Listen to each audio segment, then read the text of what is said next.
You can't spell beast without the letters in Blake, Ashton, Snell. Dodgers win game one. Let's talk about it.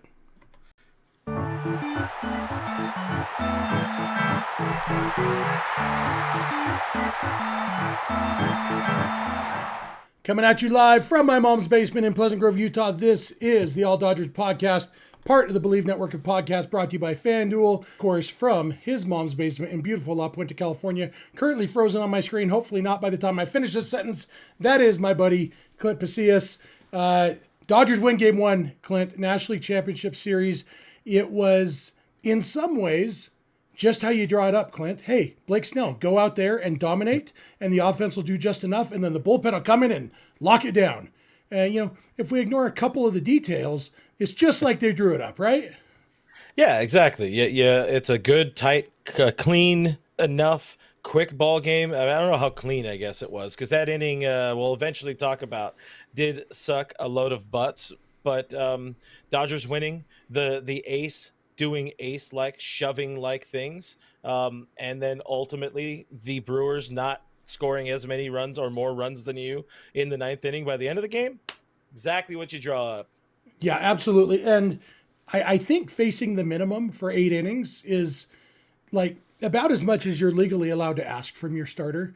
We are going to talk in a minute about the fact that, you could definitely make a case that maybe they should have asked for a little bit more. But in the end, I mean, what Blake Snell did pitch, before we get to the inning that he didn't pitch, the innings he did pitch were just lights out. My brother texted me at one point. He's like, man, these Brewers sure are good at adjusting to that changeup, huh? And it's just, the problem with Blake Snell is the changeup is awesome, but so is the fastball, and so is the curveball, and so is the slider. And so it's like, you have to protect for all of those. And when he just keeps throwing that changeup, like, if you can't hit it, and most of them are on the outside corner anyway, and so they're going to be called strikes. It's just like an unhittable pitch when you have to protect against all the other pitches. Yeah, we've said it so many times. I've already said it so many times, and I keep saying it because it always rings true. There is a reason you signed this guy. He is elite. He has elite stuff. This is a true ace. This is a guy who has 2 Cy Young awards in his trophy case or on his mantle because he can dismantle another team's offense with the stuff he has when all of it is working. And it was all working today. Fastball, like I said, that changeup was nasty. And it felt to me at times we were watching the Brewers kind of feel, kind of search, kind of look a little bit like, maybe a Dodgers team in past editions with the Dodgers teams, 23, 22 in particular, where they did not really want to change their game plan, and it bit them in the ass. Yeah, absolutely. And, I don't know that it's as easy as just, I fought back against this when people said about the Dodgers. It's not as easy as just changing your game plan because, like I said, those pitches, when you have to, if they had started swinging at or getting the bat on the changeup, then Snell would know, hey, guess what? Now I can bust the slider inside because now they're lunging out over the outside part of the plate. Like, that's the thing with good pitching. And we've seen it with Blake Snell repeatedly just in this postseason where he's making adjustments on the fly. You're not going to out adjust Blake Snell. Your only hope when Blake Snell's on the mound is that 1 or hopefully 2 of his pitches aren't working for him. So you can narrow it down to 2 or 3 pitches at least. When you have to protect against all 4, you're just out of luck. You're going to see what we saw. The Brewers, the 3rd highest scoring team in baseball or something this year? And Blake Snell shut them down. Yeah. And just like he did to the Phillies, who are a great hitting team, and the Reds, who are also a baseball team. He's kind of like a master mechanic out there. And, I'll throw back to, game 5 of that ALDS where we saw old friend, World Series champion Jack Flaherty kind of talking to himself or really arguing to himself or whatever was going on in his head or really verbally coming out of his mouth. That kind of stuff is going on in Blake Treinen's head, but Blake Snell. It's a lot. Wrong Blake. Sorry. Blake Snell's. It's because my internet's jacking up right now, which is what people say. That's going on in his head, but it's a lot more calm, a lot more smooth, a lot better than my internet right now, which should be better in about a minute once I finish transferring the Dodgers territory file over to my Google Drive. You need to get a gigabit upload stream, my friend. It is fun to watch. Maybe one of these days. But it is fun to watch him perform, man. It really is. Yeah, absolutely. And, this is as good a time as any to jump in to our next topic of conversation, which is Blake Snell threw 103 pitches through 8 innings, cruising. Like I said, facing the minimum. Had 7, 8, 9 hitters coming up in the 9th inning, and they pulled him. They brought in Roki Sasaki. You and I were texting with Kevin, as we do sometimes during the games. All three of us agreed we would have left Snell in. I am interested to see the point you made in passing just now talking with Alana is that Blake Snell was surely involved in that conversation. We don't know if Blake Snell told Dave Roberts, I gave you everything I got, coach, or if he's fighting to stay in. We also know Dave Roberts over the years has had to deal with the fact that pitchers are often going to fight to stay in and you have to make the decision. And honestly, if Roki Sasaki comes in and pitches like Roki Sasaki has pitched the last few times we've seen him, people would still be saying, oh, I would have loved to see Snell get a chance to throw the shutout, but nobody would be saying Dave Roberts is trying to lose this game. Managers always look better when players play well. And Roki Sasaki, especially once they scored the second run, it's like, okay, Roki should be able to shut this down. Roki just didn't have it tonight. And so on the one hand, there's no way that Dave Roberts could have really known ahead of time, Roki Sasaki's going to be bad tonight. But on the other hand, that Blake Snell's not bad tonight. That he's great. And so do you just stick with him? I stick with him because 103 pitches, it sounds like a lot. Back in your day, maybe even back in my day, that wasn't a lot. And we were talking to you mentioned we were having the text thread with Kevin, who can't be here tonight because he is attending to Mrs. Kevin, who is not feeling well. So what a guy, probably still in the kitchen though, watching us. So we appreciate Kevin being a good dude. Lost my train of thought by just way overstretching out that Kevin love, so people knew where he was at. Roki, what are we talking about? What is this about? We're talking about the decision to pull That's Blake right, Snell. the decision. It was only 103 pitches. He could have stayed in that game, and you pull him at the first instance, the first sight of something going awry. Somebody gets on base, somebody walks, he walks somebody. Then you can be like, all right, now you go to Roki. But Dodgers still win. I'm going to keep going back to that because it's so hard to complain about things. But I 100% think that he still should have gone out there. Even, insurance run be damned. This was Blake Snell's game. Yeah. Here's the flip side, though. Blake Snell's next start will come in Game 5 on 4 days rest. Blake Snell has not pitched this year on 4 days rest. It's already going to be a new experience. It's not short rest. It's what we as Dodger fans kind of think of as short rest these days because they went to the 6-man rotation. It's regular rest in 2025, but it's going to feel at least a little bit like short rest.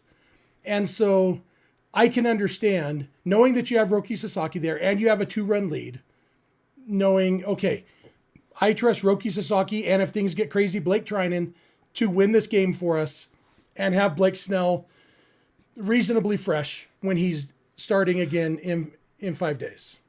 I mean, is one more up down and maybe 15 pitches? There's a big difference between 103 pitches and 118 pitches when you're pitching again, after 4 days rest. I feel like. And that's one of the things I did say, on Dodgers territory, what feels like an hour ago, is for the bigger picture, the grand scheme of things, pulling him when you did was the right call. It would have been a more right call if Roki didn't stumble. Yeah. And somebody in the chat did say that Blake Snell said it was Dave Roberts' decision. So there's no underlying. So we really are just talking about from a baseball standpoint. I understand the call. And again, if Roki pitches better, Dave looks smart. This is kind of what you asked for in our series preview, Clint, where you said hopefully the Dodgers can win, but also Dave Roberts can make some questionable decisions. So we get the people who are here to watch because they're happy we won, and the people who are here to watch because they want to yell about Dave Roberts. So this is Clint's fault, like most things are. We got a couple super chats I want to pop to. Richie Flores, $9 super chat, says, you know what solves the ninth? You score in the fourth. And we're going to talk about that in a minute, Richie, but that's absolutely, great point. If the Dodgers were up 6-0, we wouldn't care that Roki gave up a run. Roki wouldn't have been in the game. I hate that jut out at Miller Park. I hate it. Yeah. It's a different story. We'll have talk I told about you that. what I hate about Miller Park? They have a roof, but they didn't install air conditioning. Have I told you about that? So they only close the roof when it's too cold, not when it's too hot. So the game I went to in July of 2012, when it was 106 degrees outside and 90% humidity, and the game got delayed for 15 minutes because someone died in the bullpen. That's not a joke. A member of the grounds crew died of heat stroke in the bullpen during the game because these morons didn't put an air conditioner in their stadium. All right, That's enough of that. A couple more super chats. Francisco Diaz, $4.99, says, it was a masterpiece when one of the interview questions was about his strategy card. I'm glad we called him first in free agency. # Let's go Dodgers. Absolutely. Great. And Steve, $5 super chat, says it was the best postseason performance I've ever watched. Snell was lights out. Yeah, I mean, I watched Roy Halladay's no-hitter. That was very good, obviously. Blake Snell was every bit as dominant today as Roy Halladay was in that game. It was dominant. Yeah, I mean, we've seen some of the comparisons or whatever. Sarah Lang's had a few tweets about it. One of them, pitchers to face the minimum through 8 innings of a postseason game. It's Blake Snell. There's Don Larson in 1956. You were there. There's Bill James in World Series Game 2, 1914. You were there. And then Chief Bender. What a name. That is an 80 grade name. In 1910. You were not there, but I think your mom was pregnant with you at that point. In 1910. Your mom was pregnant with me. That was good. That was good. Cole says, Jeff, they don't pay for players. They ain't paying for air conditioning. Ain't that the truth, Cole? Get wrecked. Yeah. Boom. Roasted. Let's look at our friends over at FanDuel real quick, because the Dodgers are already favorites in this series coming into the game. Believe it or not, winning game 1 on the road boosted their chances. They are now at minus 460 on FanDuel to win this series. Obviously, that could change tomorrow if they can't follow it up with another win in game 2. This, though, is one of those things we're talking about. Your goal on the road is to win one of the 2 games. When you win game 1, now we get greedy. And now we say, okay, let's win game 2. Also, Yoshinobu Yamamoto is due for a bounce back. Winning game 2 would be really nice. Also over on FanDuel, have you looked at World Series odds lately, Clint? I have not. I'm looking at tomorrow's odds, still also minus 120 to win tomorrow with Yamamoto on the mound. But what are the World Series odds? The World Series odds, the Dodgers are not just the most favorite team. I don't know gambling terminology well enough to know how you say it. Like, the Dodgers have had better odds to win than any other team in the playoffs for a while now. They are now currently the actual favorite. They are at minus 130. Meaning, according to the betting, they are more likely than not to win the World Series. You add up the Mariners, Brewers, and Blue Jays chances combined, the Dodgers still have a better chance to win the World Series than them. That's pretty wild. I mean, it makes sense. We know the Dodgers, they have the most talent. Wins in the regular season don't necessarily tell the full story of the amount of talent they have in this roster. I think credit to the Blue Jays and getting as far as they did. They're kind of frauds this postseason. They were living on so much slug, but their ace being Kevin Gausman going for them yesterday. It's like, no, we saw the Dodgers sweep the Mariners to end the season. Dodgers in 4. Not in this series. That's what I said. Yeah. But let's talk Roki specifically. Roki didn't have it today. We talked about the Brewers are a very good fundamental team. They're not going to chase a lot. Roki didn't get chased. It did seem like maybe he didn't have quite as good a command of his splitter. He didn't throw very many of them for strikes. And when you're not throwing it for strikes, then the hitters can lay off if they can recognize that it's the splitter. One of the challenges of hitting him is that it's hard to recognize it, when it's the splitter versus the fastball until it's too late. And we saw some of that today too, but Roki just didn't quite have it. Even like that pitch to Bowers where it's a full count and he had just gotten the swing and miss on the 3-1 pitch on the splitter in the dirt.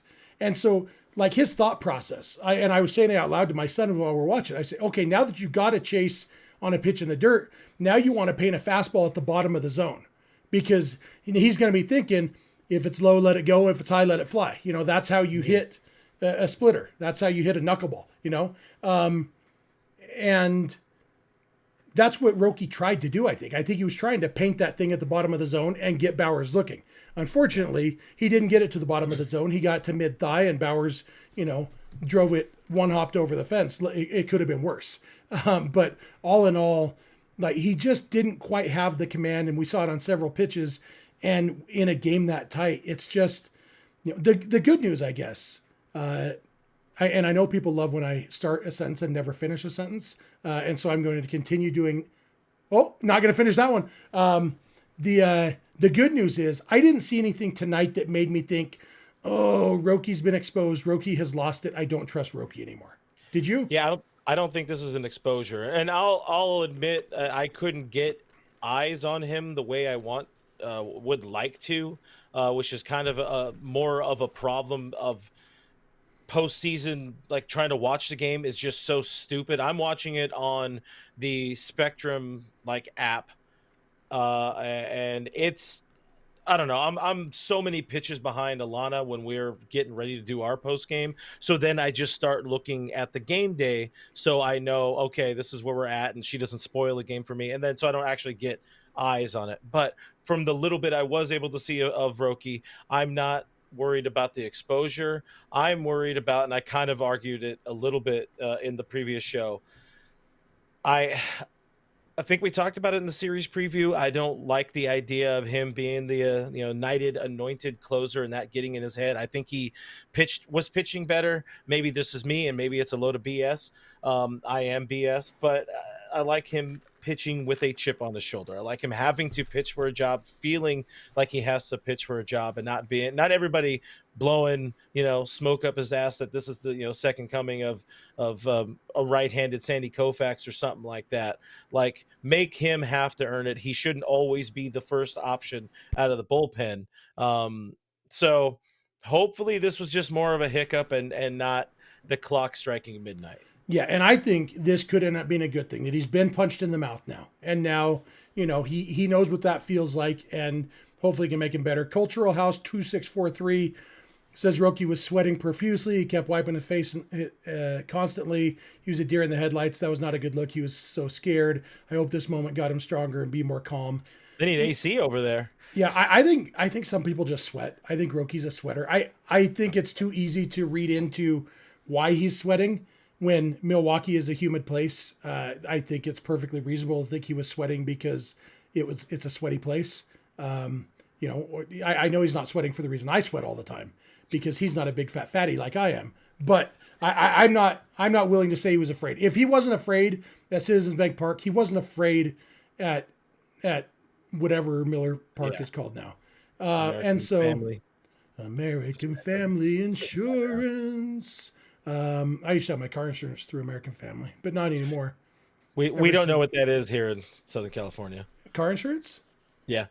We can get American Family. Who cares? This is pointless. So Roki leaves the game with 2 outs, 1 run in, runners on first and third. Blake Treinen comes in. People weren't thrilled with that decision, but the fact is Blake Treinen is going to continue to be a high leverage guy. You've said in the past that's the spot you like Blake Treinen. Love him there. Come in as a fireman. Come in, and we only need 1 out from you, Blake. Come in and get an out, and that's a role that he pitched really well a couple games in a row after making a mechanical change. Then he had the implosion against the Phillies, which again, it was different kind of struggles. Like I said that night, his problem had been he was walking. He had no idea where the ball was going. He was walking guys, and then hanging pitches because he had to get back in the strike zone. And that game against the Phillies wasn't that. It was, it was some bad luck. The pitch that Castellanos hit, he had no business hitting, et cetera, et cetera. And so I don't mind them still trusting Treinen to come back and be his guy. And he battled, and he came up. He knew, I know it's Contreras up and there's a lefty on deck, but I've got 2 batters to get 1 out, and I'm not going to hang something to Contreras. I would have loved to. I think he was trying to throw that sweeper and landed on the outside corner on the 3-2 pitch to Contreras. We saw him do that to Manny Machado last year, where he would throw one sweeper where he got Machado to chase, and he did that to Contreras tonight, chase off the plate. And then you get him in the mode of, okay, if I see spin, I'm not swinging.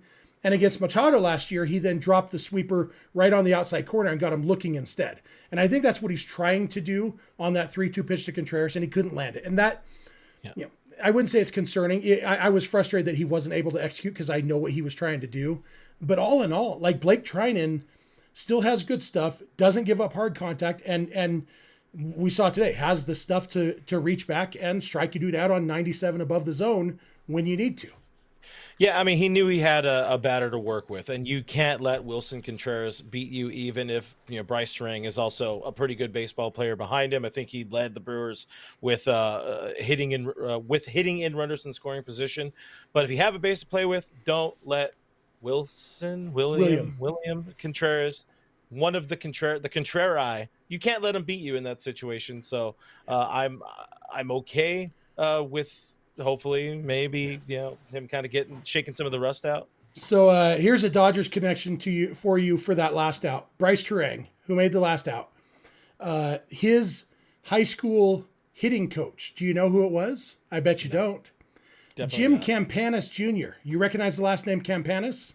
Mm-hmm. Jim Campanis Jr., the son of former Dodger Jim Campanis, the grandson of a former Dodger player and GM Al Campanis. Jim Campanis Jr. was Brice Turang's high school hitting coach. Campy and I are buddies. We've known each other since he played for the Lake Elsinore Storm when I was a teenager. I texted Jim Campanis Jr. tonight and said, I see you didn't teach Brice Turang the Chase Utley gene of don't get out of the way of the ball when it's about to hit you. If Chase Utley had been up, it would have been a tie game. Because remember what Chase Utley said when he was famously asked, do you like getting hit by pitches? What did he say, Clint? Actually, I don't remember. He said, I don't not like it. Brice Turang, unfortunately for him, fortunately for us, has the self-preservation gene that Chase Utley and Max Muncy and Justin Turner do not have. He jumped out of the way of the ball and ended up striking out. And after he jumped out of the way, I said, okay, Blake, you got to make that hurt. You got to make him pay for just willfully giving up the tying run. It's bases loaded. You're down by 1 run and you're jumping out of the way of the ball. And I understand, like, Blake Treinen's throwing hard, but you got to wear that thing, right, Clint? I definitely say that if it's a game that you're trying to win and that would give you a better chance of winning the baseball game, you should probably wear that one. They have the best dudes to, you know, rub out the ouchie after the fact, but you're all of a sudden a hero in that clubhouse if you tie the game with the hit by pitch. Yeah, absolutely. So in the end, Dave Roberts calculated correctly that Roki Sasaki and Blake Treinen should be able to close this out with a 2-run lead. There was zero margin for error by the end, just like Game 3 against the Phillies. They got the job done with zero margin for error, and so hopefully things can go better next time. But as Richie said earlier, that would be helped by the offense. We're going to talk about the offense in a minute, chances they had, weird, crazy plays, all that stuff. But first, my friend Clint is going to tell my friend you guys about our friends at Delete Me. Guys, Delete Me makes it easy, quick, and safe to remove your personal data online at a time where surveillance and data breaches are common enough to make everyone vulnerable. What do data brokers do? They take your name, they take your contact info, your social security number, home address, even information about your family members. All of that could be compiled by data brokers and sold online, and they could find ways to scam you. And of course, they're trying to take your money, take your identity and all that kind of stuff. If you've ever been the victim of identity theft or know somebody who has, you know how much that really sucks a load of butts.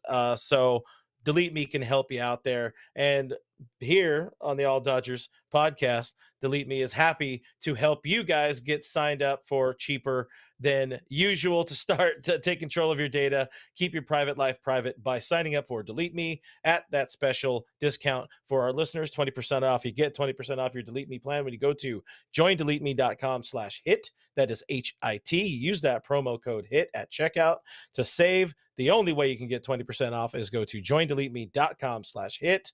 Use that promo code HIT and save.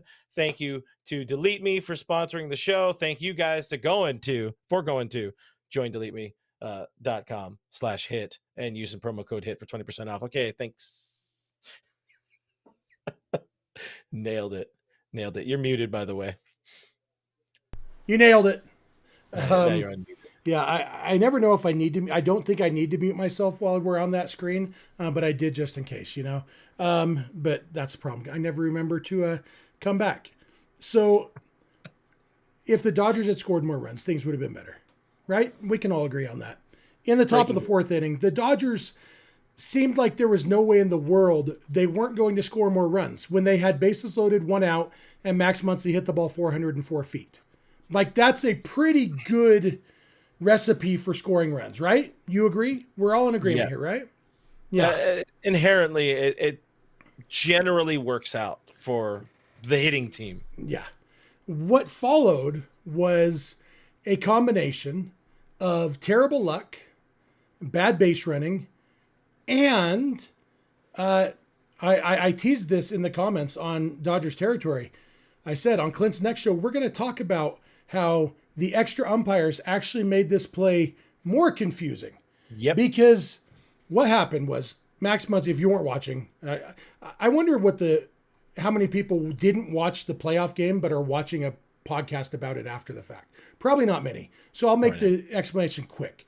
Max Muncy hits a ball to the wall in center field. Center fielder, what's his name, jumps, gets a glove on the ball. It bounces off his glove, hits the top of the wall, bounces back down. He catches it before it hits the ground.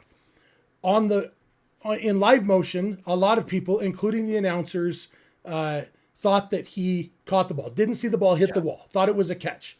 Teoscar Hernandez goes back. He's tagging up, as he should be, tagging up. As soon as it hits his glove, he starts to go. Then he sees it bounce out, and he goes back to third. It's only been a couple months, Clint, since the Dodgers had a play where they benefited from people knowing that you can go as soon as it hits the glove. Like, there's no excuse for any Dodgers player not knowing that rule at this point.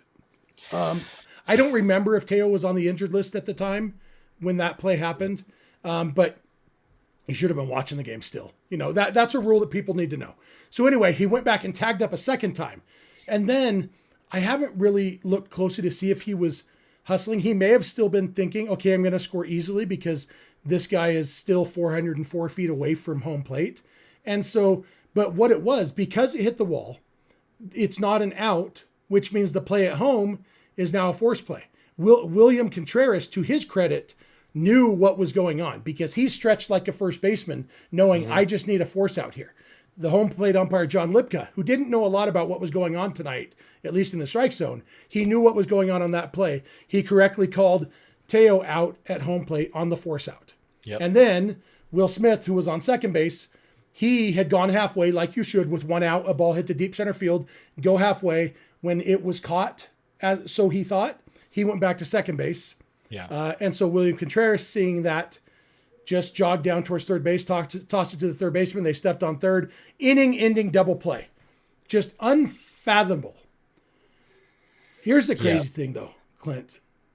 Even if you take out Teo's bad base running, the problem is because Will Smith thought that it was caught. He went back second base, and he yelled at Tommy Edman, go back to first, go back to first. So Edman, at the same time Teo's sliding into home plate, Edman's sliding back into first base, which means even if Teo had scored, Contreras probably throws to third. They force out Smith. He throws to second. They force out Edman. Bing, bang, boom. Still a double play.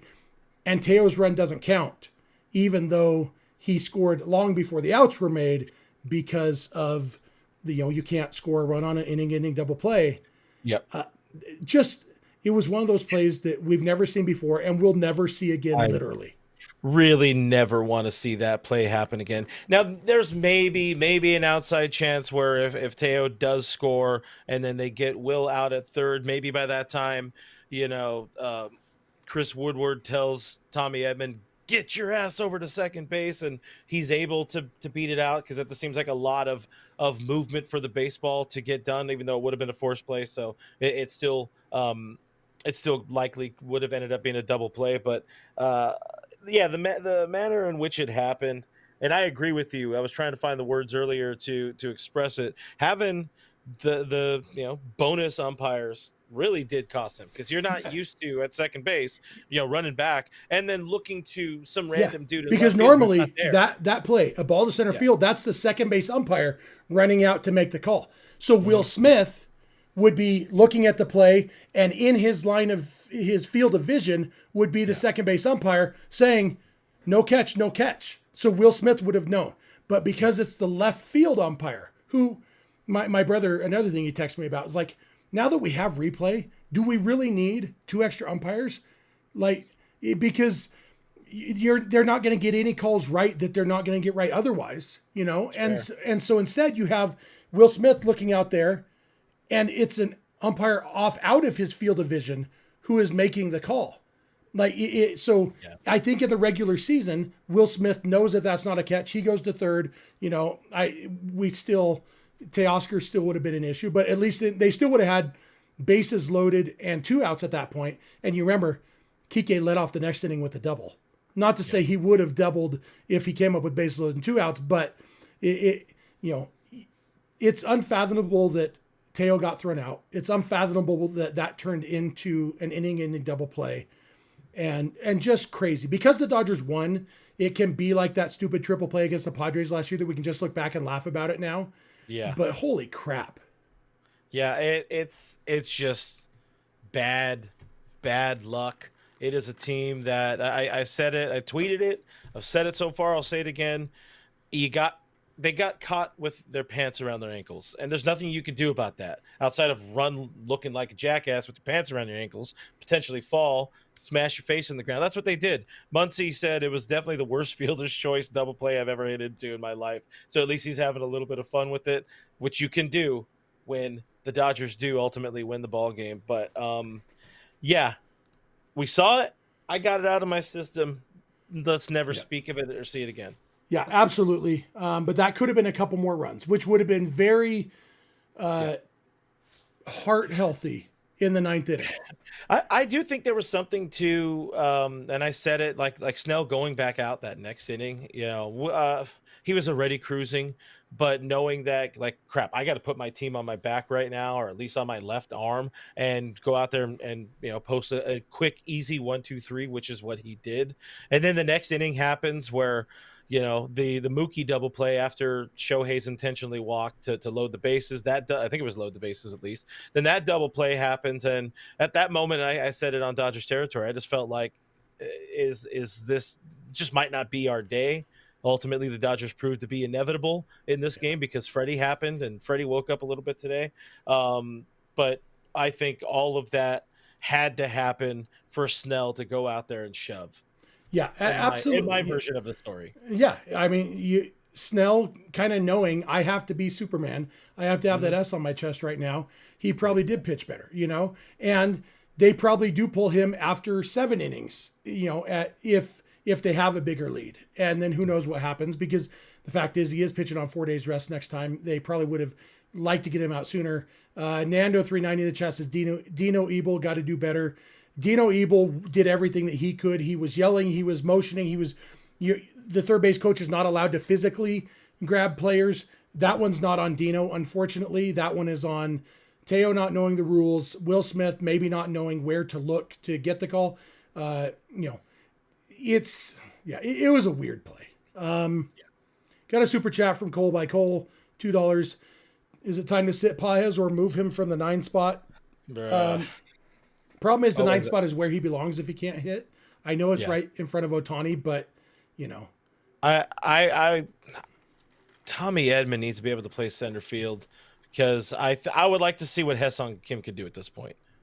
I think we just aren't seeing anything good out of Andy Paez right now. Yeah, maybe he could wake up. Maybe he could have, another multi-homer LCS game or something like that. But we're at not even a buck. We're at 0-37 now this postseason. And here's the positives for Andy Paez. He didn't strike out tonight. Very few Dodgers did strike out tonight. They only struck out 4 times. Freeman once, Edman once, and Keektober twice. Yeah. 2 Keektober strikeouts. I was waiting for that one. Yeah, Kike had 2 hits. They were the 2 at-bats he didn't come up with runners in scoring position. Mm-hmm. But empty OPS merchant. Let's go. So Andy Pages didn't strike out. He did have the one really good at-bat. I'm going to go good at-bat. I pushed back in our Discord, which if you want to join, go to patreon.com/realfrg. $5 a month gets you access to our Discord server. It's a lot of fun. But I was pushing back in there. Somebody said that was a great at-bat by Andy Pages when he drove Priester to 10 pitches before grounding out. And I said, I'll give you good at-bat. But in order to go to great, I'm going to need him to swing at ball 4 fewer than 3 times. Because that's the thing. Quinn Priester he's begging Andy Pages, please, can I walk you? Please, please, will you go to first base? And Andy said, no, because no is the same in English and Spanish. He said, no, I will not go to first base. I will eventually ground out to third. And it'll be a good at bat. I will battle you. I will drive up your pitch count, et cetera, et cetera. All that is good. But you got to end up on first base once in a while in order to really have me happy about your good at bat. So it was a good at bat. We need to take that next step where, you know what, pitch 9 that's out of the strike zone, go ahead and take it for ball 4. If not that, then pitch 10 that's out of the strike zone. Take that one for ball 4. You know, one of the 3 pitches that should be ball 4, go ahead and take it for ball 4. And then you're on base with Shohei Ohtani behind you. So I do think there was progress. We also saw Pages get down a good sac bunt today. You know, he squared early. He got the bunt down. Almost worked out really well for the Dodgers. I was listening to the radio broadcast while watching, and Rick Monday made a good point that if Abner Uribe hadn't bobbled that ball, Dodgers might have ended up with bases loaded and nobody out because Uribe wanted to go to third. Yep. I don't think he would have got Muncy at third, and I think he would have gone to third if he hadn't bobbled it. The bobble saved him because he then just took the out at first like he should have. Dodgers ended up scoring. You know, Muncy scored anyway on Mookie's walk. But so Pages did some stuff tonight. But yeah, we need to see more from Andy Pages for sure. I seriously, I love the kid. I think it's about time to give him El Bencho, at least for one game. Let him think about what he did, or more so what he hasn't done. He's playing, good enough defense. Definitely, he's in center field. He has looked solid. I haven't seen anything where it's like, what is wrong with this guy? But if Tommy Edman's ankle is well enough to at least start the game in center field, you got Ha-Seong Kim on the roster. Give him a chance. Yeah, it's against Freddie Peralta. I don't care. He's on this roster for a reason. He was hitting, over 300 at one point before he got, pretty overexposed and yada, yada. But chances are it's going to be better than the 0.37 that Andy Pages has hit in this postseason. Perhaps. The problem is, where do you put him? Like, do you just throw Edman out there in center with his bum ankle? Do you put Kike in center, put Kim in left? No, Kim cannot. I would not, definitely not put him in the outfield. At Miller Park as well, or American Family Miller Park. No, it's second base or Pages is out there in center. That's the way it's got to be. So it's all hinging on Tommy being able to play center field. American Miller Fan Park. Yeah. .co. At BC said, I don't think this is BC who's usually in here. I noticed that for some reason at some point YouTube switched to people's handles, usernames instead of their handles. Yeah, very weird. Interesting. Yeah. Anyway, so maybe is this our BC who's always in here with us? Perhaps. He says this series is sweepable with just an average offensive performance. Absolutely. All in all, this is a game that the Dodgers won, so we're happy. They should have won by more on both the offensive side and the pitching side, but ultimately, all that I care about, you probably saw this thing when somebody's saying the Phillies scored more runs than the Dodgers. Phillies had more hits. Phillies had more home runs. Phillies had more stolen bases. Phillies had fewer strikeouts. Phillies had more walks. Baseball's a cruel sport. It's like, Dodgers scored more runs in a game 3 times, and the Phillies did it 1 time. That's how you win baseball games. And so, in the end, results matter. And the reason we obsess about the details is because until you've won the last game, when the Dodgers win the World Series, I will no longer care how they won any of the games, because at that point the season's over. So I don't care if Blake Treinen got lucky that Brice Turang jumped out of the way. and then got lucky that Brice Turang swung a pitch over, above his head. Right now it's like, okay, I'm a little bit concerned. I'm a little concerned about Roki, a little bit concerned about Treinen, a little bit concerned that those are their two best options. And so what's the rest of the bullpen going to look like? All those concerns. But in the end, Dodgers scored more points than the Brewers today. And that's what matters today. Tomorrow's a new day. We're going to need Yamamoto to step up because Freddie Peralta is their best pitcher.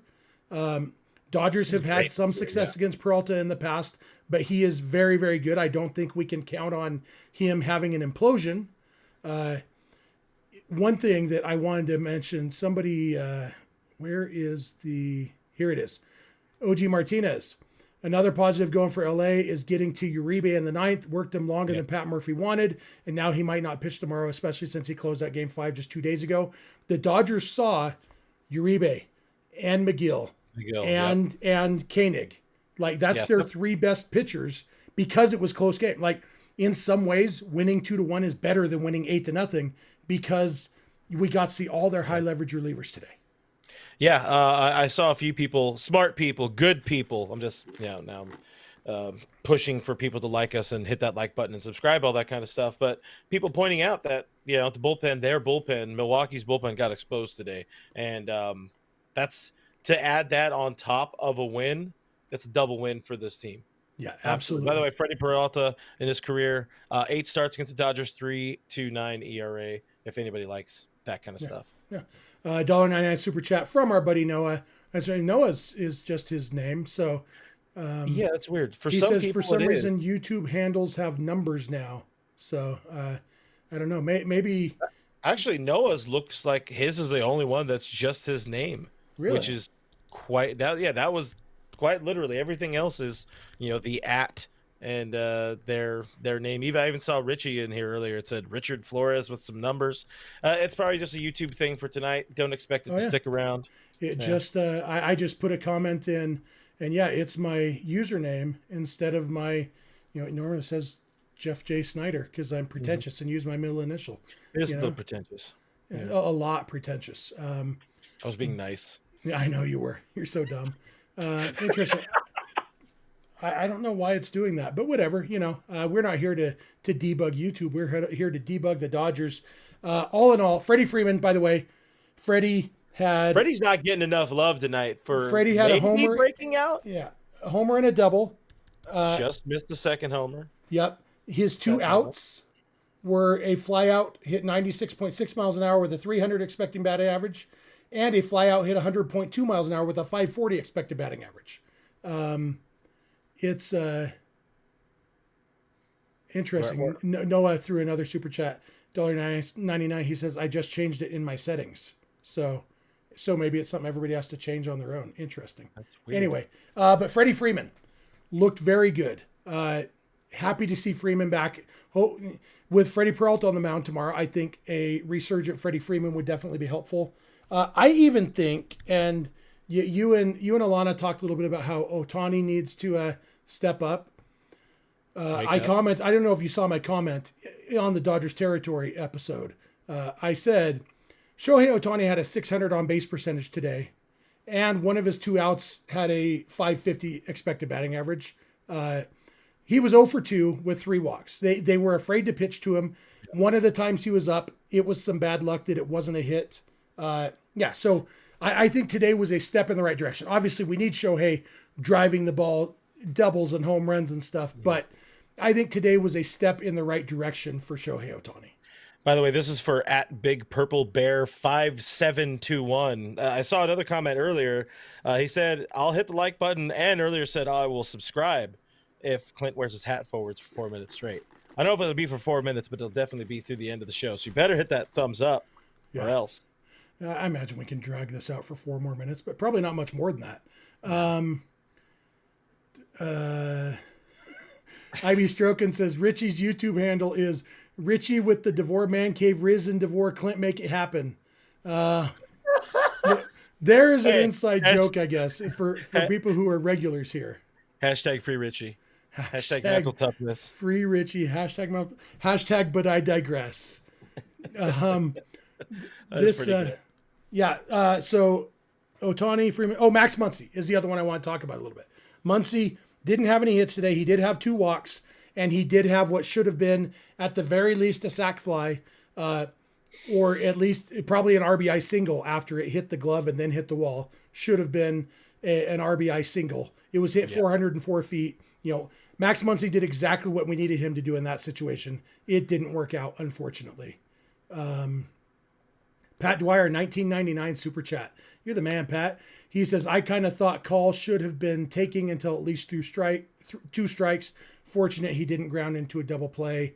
And you talked a little bit about this on Dodgers territory.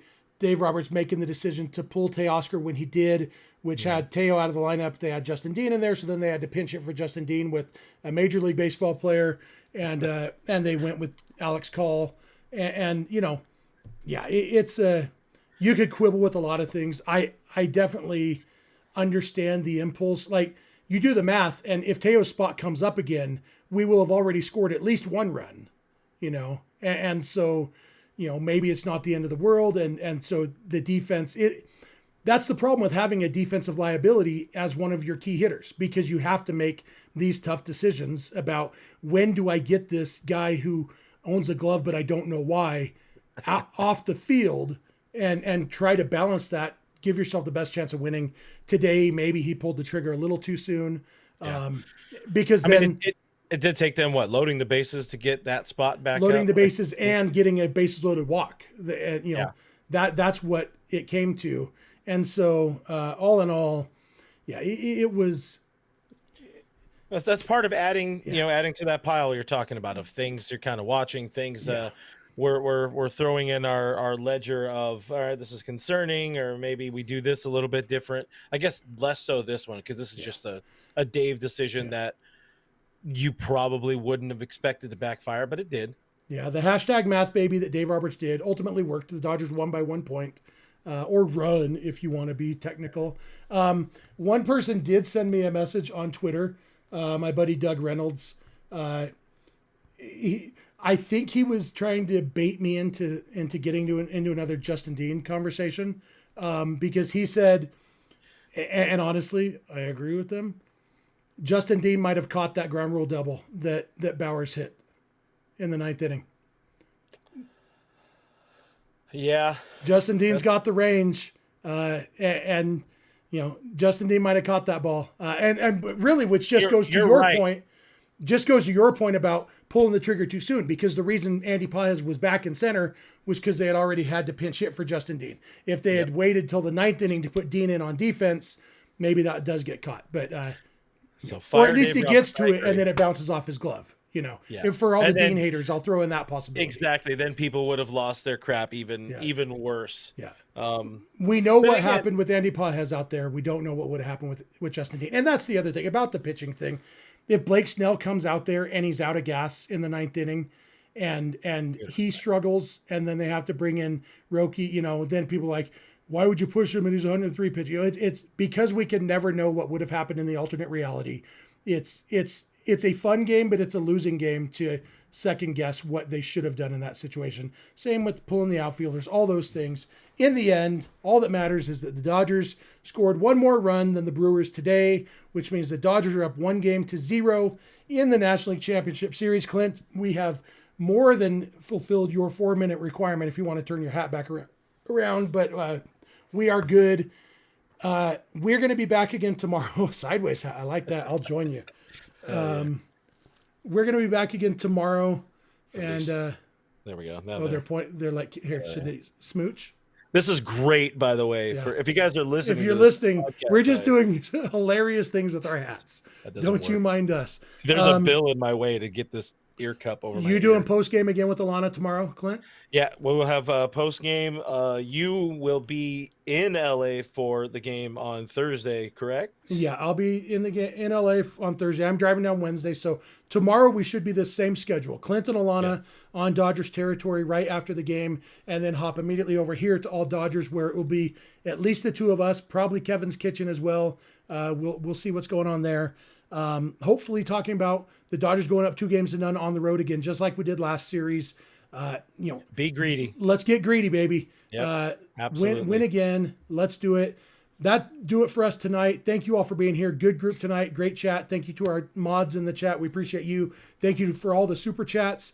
Thank you to the Believe Network for having us on the network. Thank you to our sponsors, FanDuel and Delete Me. Appreciate them and appreciate all you and appreciate the Dodgers for winning tonight. Oh, crap. One last super chat. One more.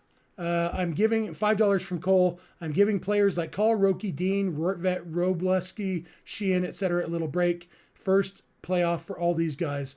Not Sheehan. Sheehan, I think, pitched in the playoffs before his injury. Everybody else, it's tough. But thank you, Cole. Thank you, the rest of you. That's going to do it for us. We will talk to you tomorrow, and bye. Bye.